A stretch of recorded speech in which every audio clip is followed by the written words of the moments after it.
topics and opinions expressed in the following show are solely those of the host and their guests and not those of W4CY Radio, its employees, or affiliates. We make no recommendations or endorsements for radio show programs, services, or products mentioned on air or on our web. No liability, explicit or implied, shall be extended to W4CY Radio, its employees, or affiliates. Any questions or comments should be directed to those show hosts. Thank you for choosing W4CY Radio.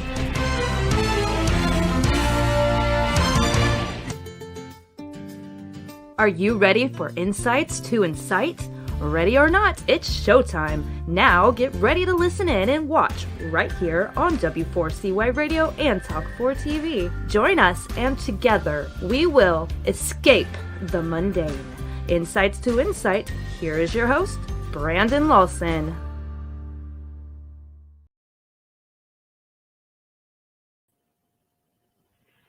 Wendell stated, Sabbath observance invites us to stop. It invites us to rest. It asks us to notice that while we rest, the world continues without our help. It invites us to delight in the world's beauty and abundance. Have you ever noticed that when you are so busy, so much on the go, that you can't appreciate life all that much because you're so caught up in got to get to this, got to get to that. You know, we've all heard this saying, we see the forest but don't recognize the trees. You know, we're not able to take in as much because we're going in such a chaotic, hectic pace. Friends, this is Brandon. I'm coming to you from my home here in the eastern region of the U.S. And today is Thursday, August 5th. We are on lesson 3 in our series, the Why series. And I want to thank you for joining me and for joining us. I want to take a moment to recognize Roxy and as well as Dean, my engineer and the producer of the show, as they both play a critical role into bringing the show together and broadcasting it and producing it each week. So, who do you know? Who is it that you know that leads a peaceful life?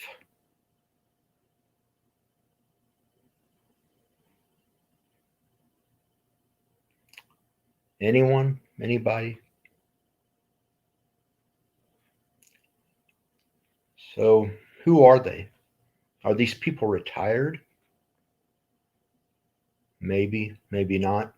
Perhaps you couldn't even think of a human.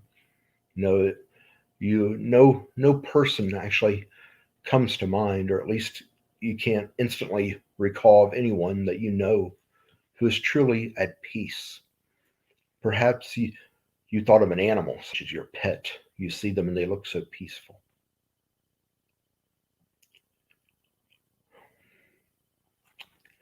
When you envision a life of peace, what do you see?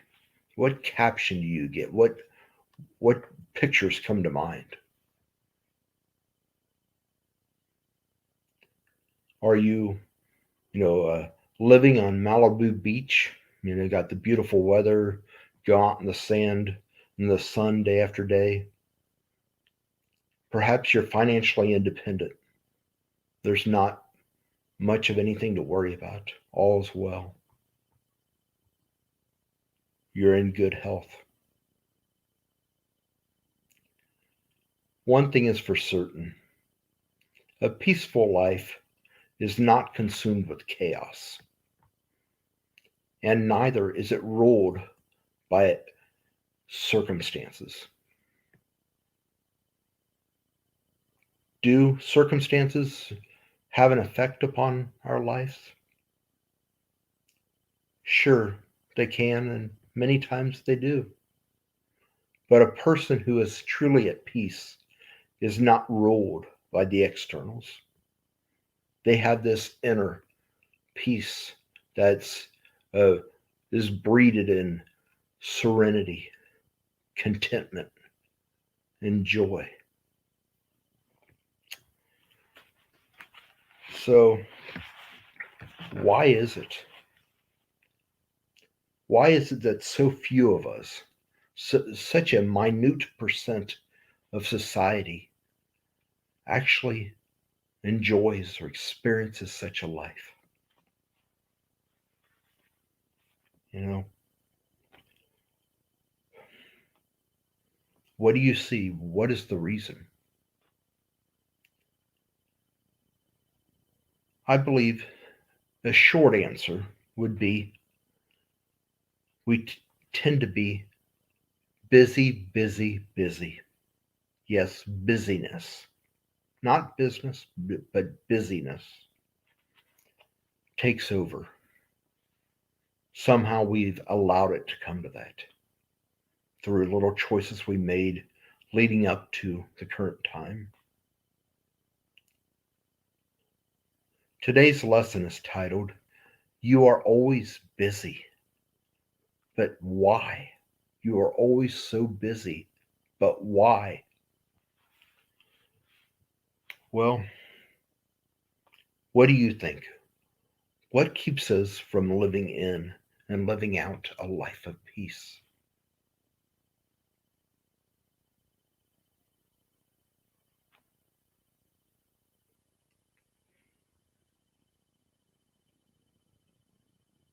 Well, there's, I think, a few different things that we could look at, but I think it all can be wrapped up in, you know, we have too much, too many.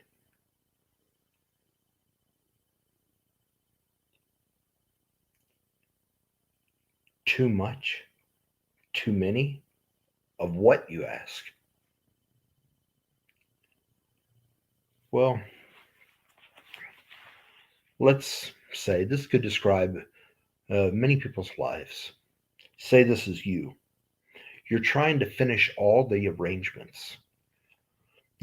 As you're putting together a surprise celebration for your parents' 33rd anniversary, wedding anniversary, and you're rushing to get all this done because this Saturday, that's only 2 days out, will be 33 years since they officially walked down the aisle together.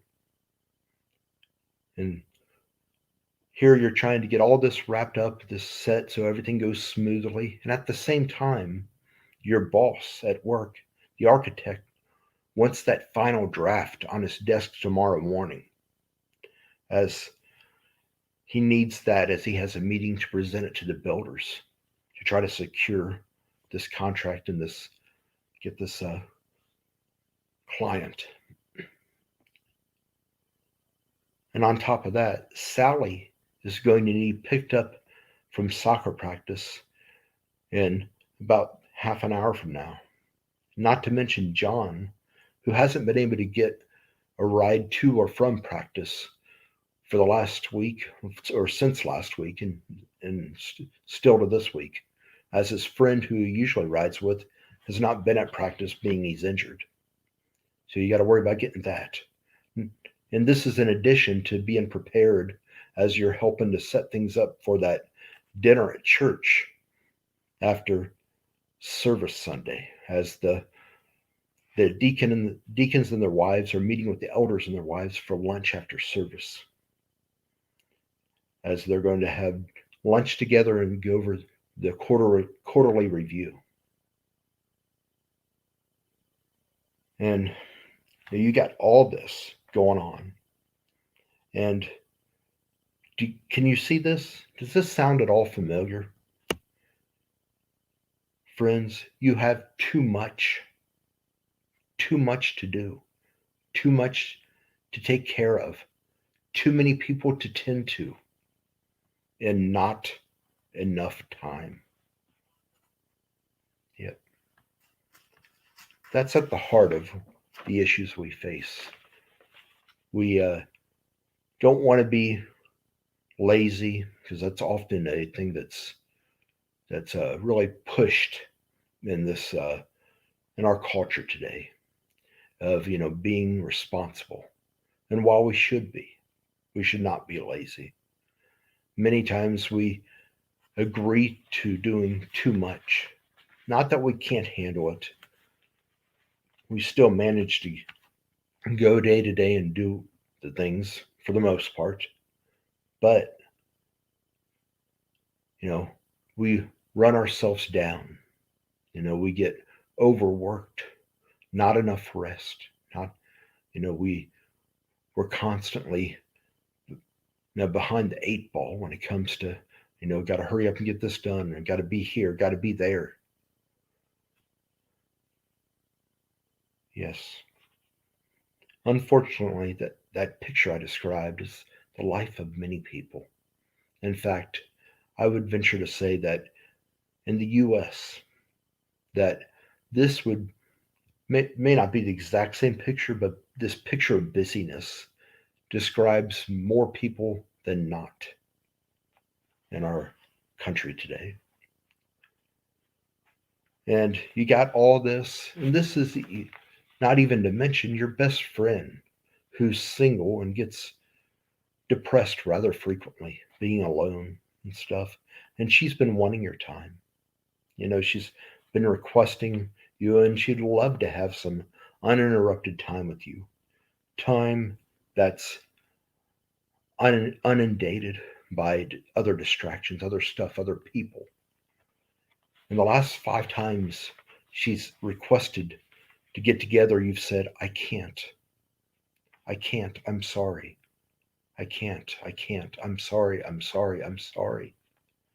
And you know that whether she says it or not, she has to be thinking it as she most certainly feels it. That you are so busy. Why? You don't have any time for me. Well,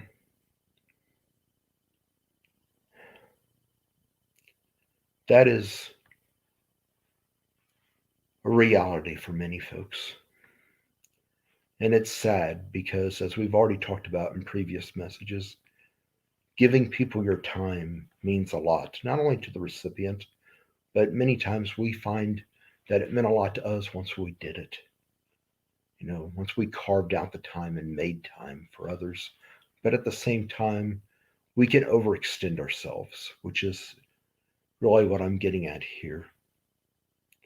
And I want to speak with you more about this and talk about how we need to give ourselves time to rest.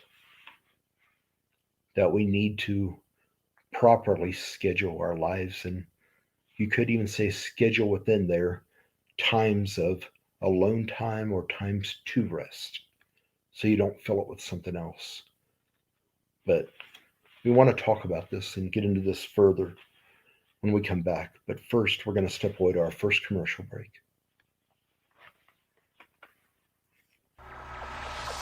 Are you on the edge of your seat and wanting more? Stay tuned as we go on a quick break, and we'll be right back with more Insights to Incite with Brandon Lawson, right here on W4CY Radio and Talk4 TV. Are you seeking a speaker or coach who speaks life into your people? If so, look no further. Brandon Lawson is one who will inspire and motivate his audience, as well as empathize and relate to all. Reach out to Brandon and let him be your speaker and life coach by sending an email to brandon@connectandimpact.net or by calling him at 513-708-1517. Brandon looks forward to speaking with you, to you, and for you. Let's connect and impact today. Insights to Incite, a real show with real-life messages. This show, which can be found on radio, TV, and our podcast, gives us insight to incite us to action and to excellence. Watch and or listen to Insights to Incite live at noon Eastern Time every Thursday on W4CY Radio and Talk4 TV. Check out our past episodes on iHeartRadio, YouTube, or anywhere you listen to your podcast. Join us each week, and together we will escape the mundane. We are back with more Insights to Incite, so get ready and tune in to listen and watch. Now, once again, let's join Brandon Lawson. So, we want to talk about, making room in our schedule for doing nothing, for resting, for being inactive, as that is critical to our health. We need the proper rest, the proper sleep. We can't be running left and right and expect to experience peace. Because not only does it wear our bodies down physically, but emotionally, it really it affects us emotionally. It can have um, lead to mental complications even. And friends, in light of this, the Father who is omniscient, who knows everything, and he, in his foresight, knew this before we ever came into the picture, before we were in existence. God knew this, and he wrote, "Remember." Yes, remember. I want to share a piece with you that comes out of the Torah.com. That's where I find it. And many people mistakenly believe that Torah means the law. Yes, I say mistakenly because that is the case. Torah is the law, but it does not mean the law. It actually means teachings. As the scripture teaches that the law, talking about that from the Old Testament, was a tutor that taught us, that showed us that we need Jesus because we can't uphold the law on our own. It pointed us to the cross, to Christ. But the the Torah actually means teachings. It's sort of like a Holocaust. Holocaust we know is an event that took place, and we some of us got a deeper picture, a more insight as to what happened at that event than others. But the word Holocaust actually is the English translation from the Hebrew terms burnt offering. Hola, which is comes from the same root where we get the term holy. And holy, as I'll speak of here just shortly, it's coming up, but holy is to be set apart or to be, you know, it's different in a good way. It's like you're pure. Like many times you might read where it speaks of God who is pure and holy or righteous and holy, is right totally. It's totally, he's pure. And years back, and I suspect even some today, but back in biblical times, the way they often purified things was they put heat to it, fire. It would burn off all the impurities. So that's the burnt, the hola. And the cost, just like if something cost us, we got to pay. Under the old law, when they sinned, they had to make an offering of some kind, whether it's a wave offering, peace offering, love offering. They had to give something to atone for their sin, to make amends for their wrong. And that was the cost offering, Holocaust burnt offering. But getting back to this, I want to read to you from Torah.com, and I think this really puts into perspective for us what I'm going with and what I want you to see. And get it here.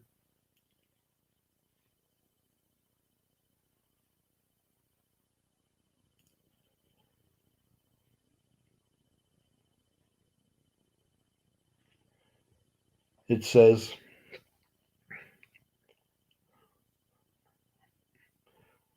Yahweh, which is God the Father, said to Moses, "Come up to me on the mountain." Well, actually, let's just start right here.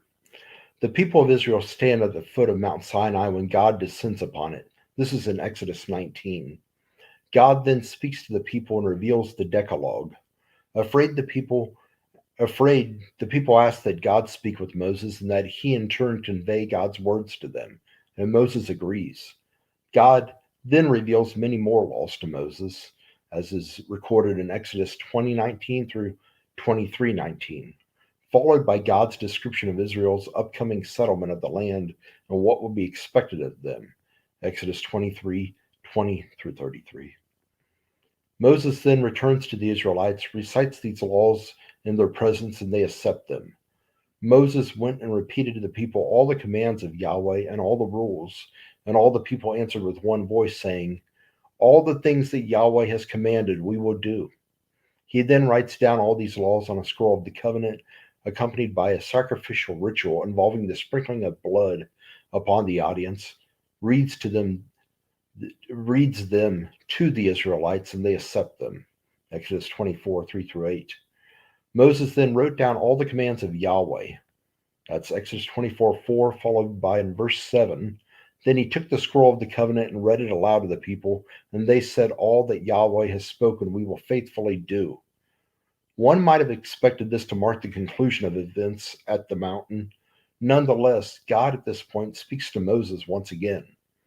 In verse 12 of Exodus 24, it says, Yahweh said to Moses, come up to me on the mountain and stay there, so that I might give you the tablets of stone and the teaching and the commandment that I have written to teach them.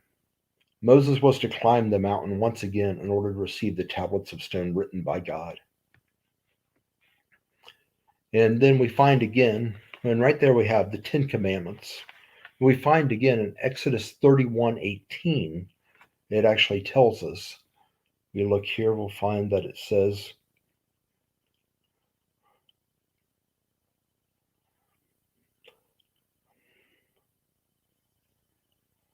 and he gave to Moses, when he had finished speaking with him on Mount Sinai, the 2 tablets of the testimony, tablets of stone, written with the finger of God.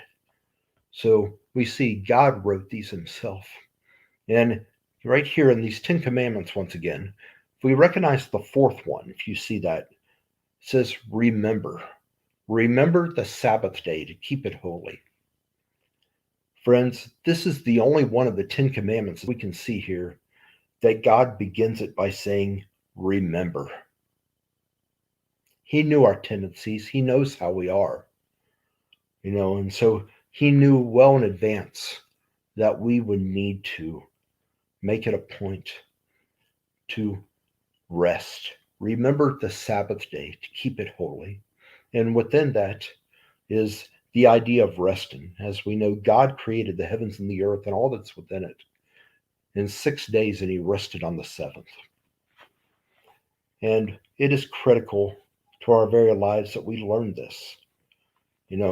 How many times, though, do we remember the Sabbath day?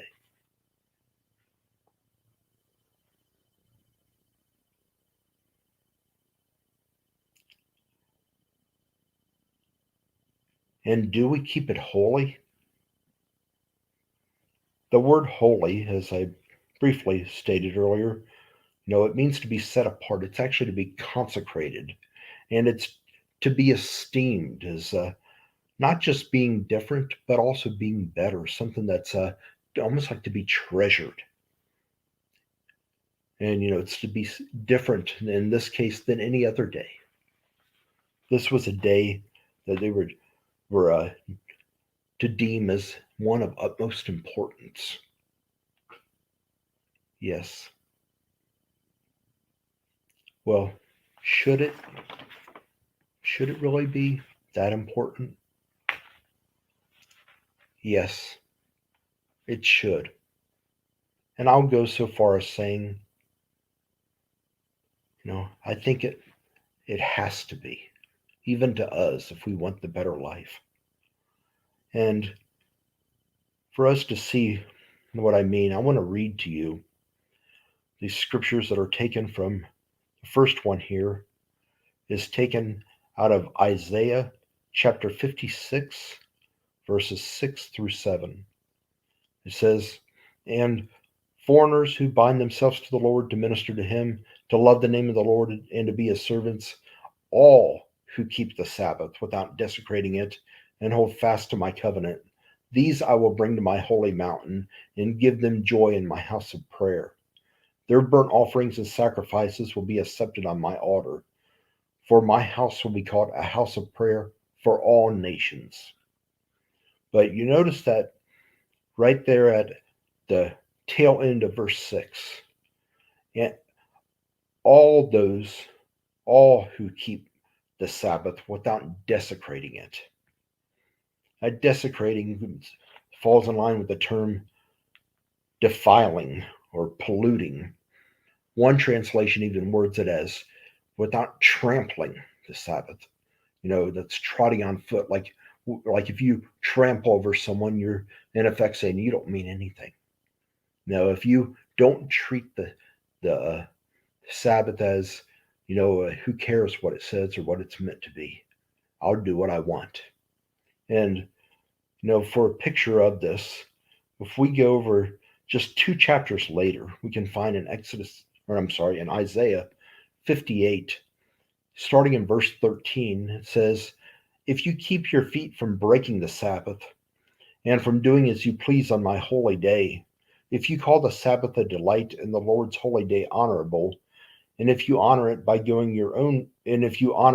not going your own way and not doing as you please or speaking, then you will find your joy in the Lord." This is in verse 14 now. "And I will cause you to ride in triumph on the heights of the land and to feast on the inheritance of your father Jacob, for the mouth of the Lord has spoken." So God has called us to remember this day and to rest on this day. Yes, to rest, to put aside our regular work. The Israelites were to, even on when it comes to their own cooking or their cleaning, even their animals were not to be doing work. They weren't to work the animals on the Sabbath. They were to let them rest as they rested. They were to cook double the day before so they had food for the next day. So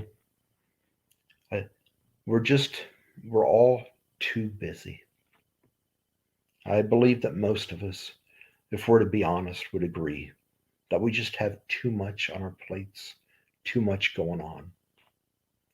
So what is it that keeps us from doing less, from having less? What is it? Well, I believe the simple answer is pride. Yes, that dirty word, pride. Often associated with the term conceit. And at times, we don't need that yet. At times, it it can be associated with arrogance. Yes. So, what do I mean? Why do I say pride? Well, we don't want to be outdone. We don't want to have less than our fellow neighbor, than our fellow classmates. We don't want to be less than our coworkers, than the other people we're around that we know. We want to, at the very least, be equal to. But even then, many of us would be discontent. We really want to have more, to be better than. And this is the very essence of pride. It means to think in terms of superiority, to be above others. And listen to how C.S. Lewis put it. This is where we get the slide.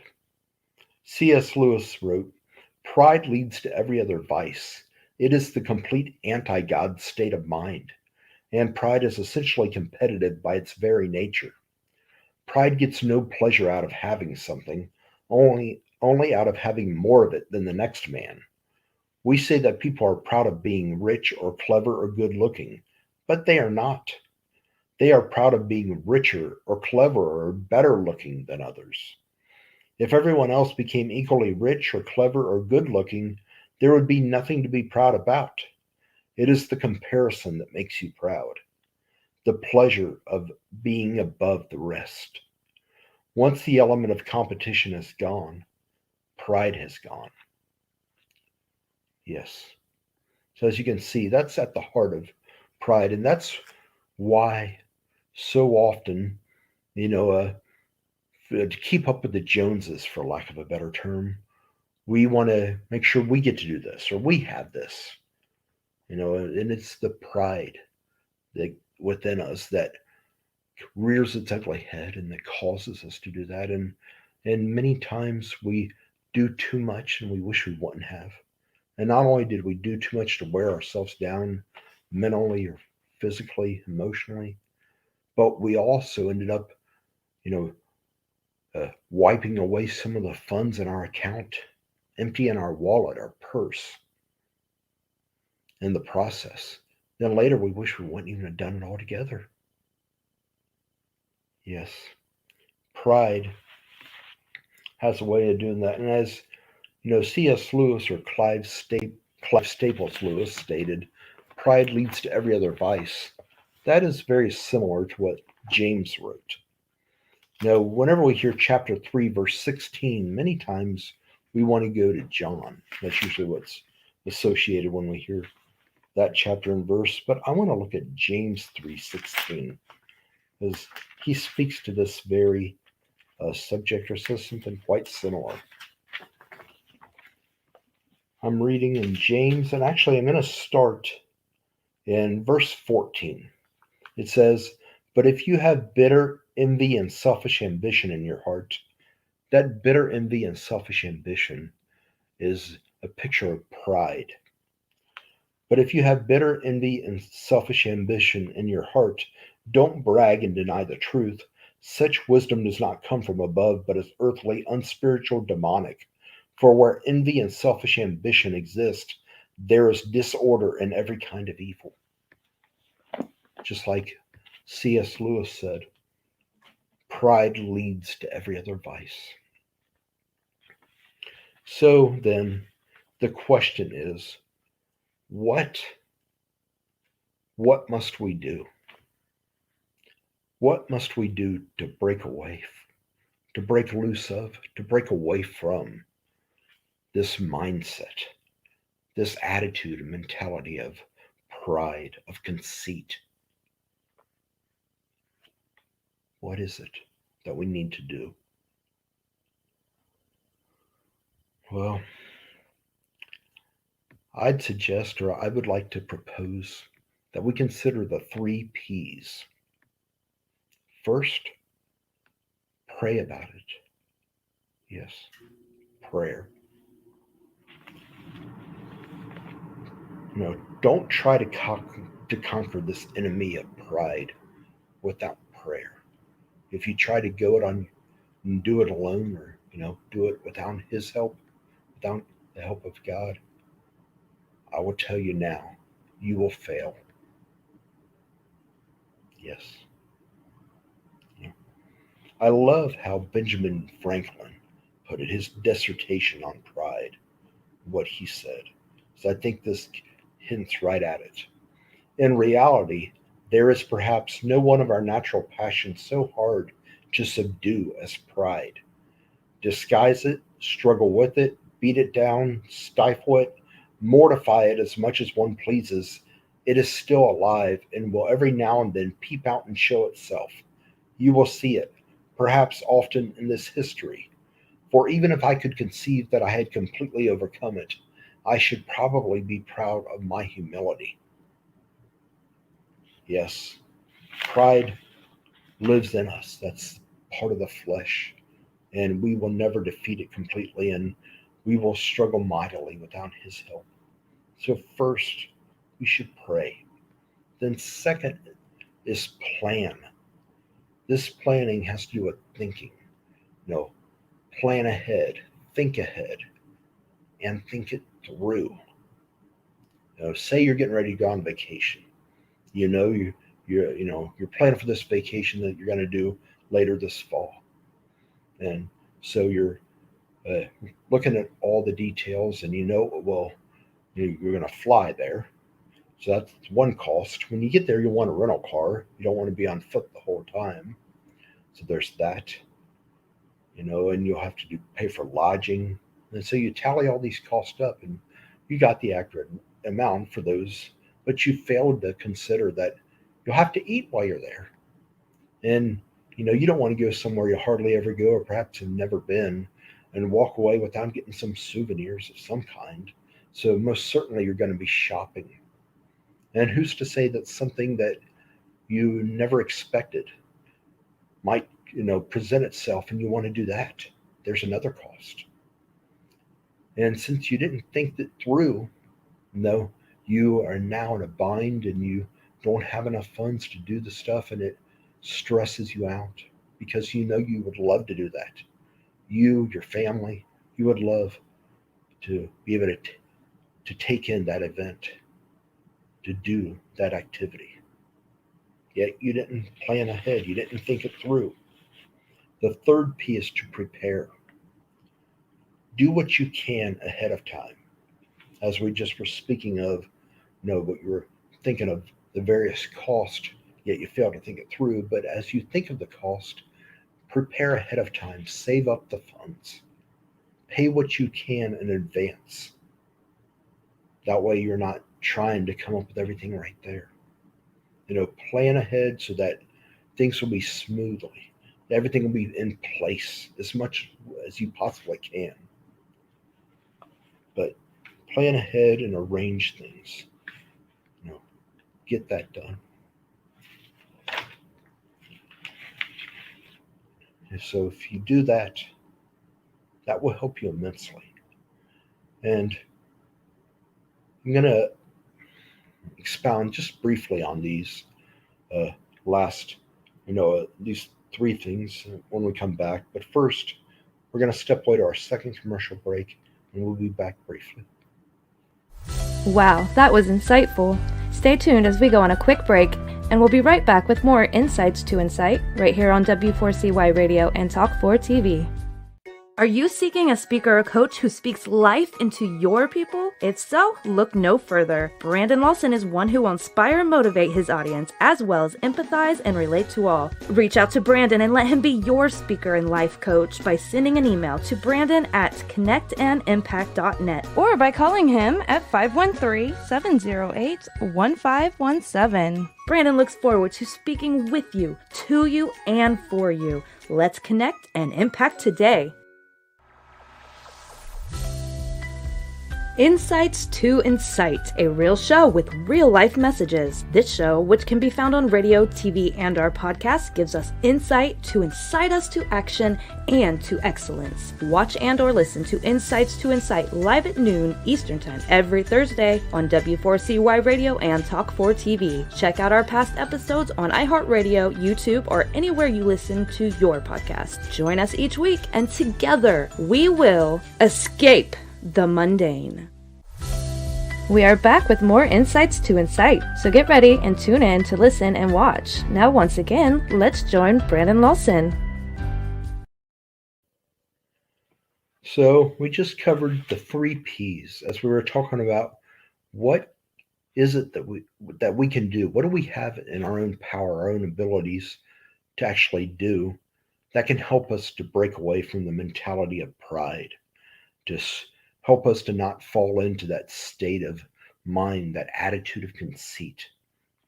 And I mentioned the three P's: praying, planning, and preparing.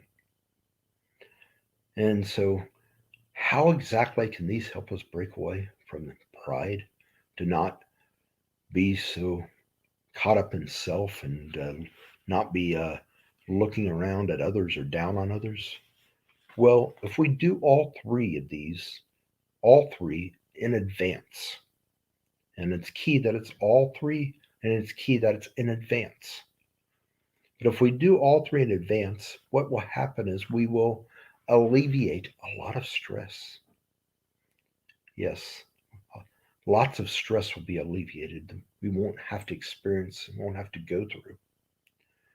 And so in doing so, we will also minimize much of the chaos. And in turn, we will actually experience greater peace and more joy.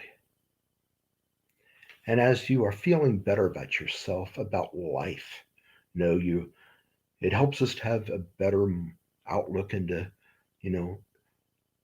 to not feel the need to have so much, to be more than we are. We can truly be at peace and be content. And and as a result experience more joy. And as you become this way, you won't feel the need to compete with your neighbor next door, with your that other salesperson in the office. You won't feel the need to compete and outdo anyone. In fact, instead of competing with your fellow neighbor, you may very well find yourself seeking to complete your fellow neighbor, to compliment him. And that's what the founder of Promise Keepers, who actually was also the head football coach of, I believe it was the Colorado State Buffaloes. But, Bill McCartney had once remarked that one thing all championship teams have in common is they work more at completing one another and they do at competing with one another. And when you're at peace, you're more apt to be helpful. You can be humble. You don't have to outdo and show you're better than. You don't have to exceed the person next to you and to be above them, to have more, to be better. You can be at peace, be humble, and truly work to complete your neighbor.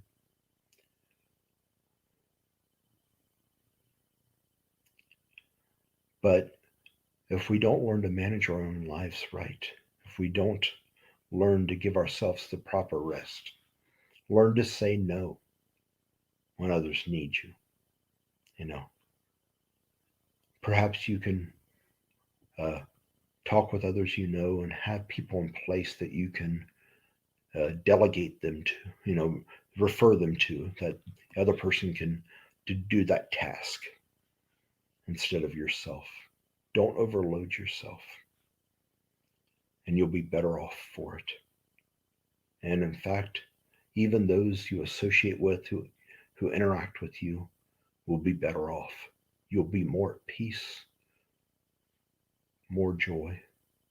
You'll have more to offer, and you'll be better with them, for them, as well as for yourself. Yes.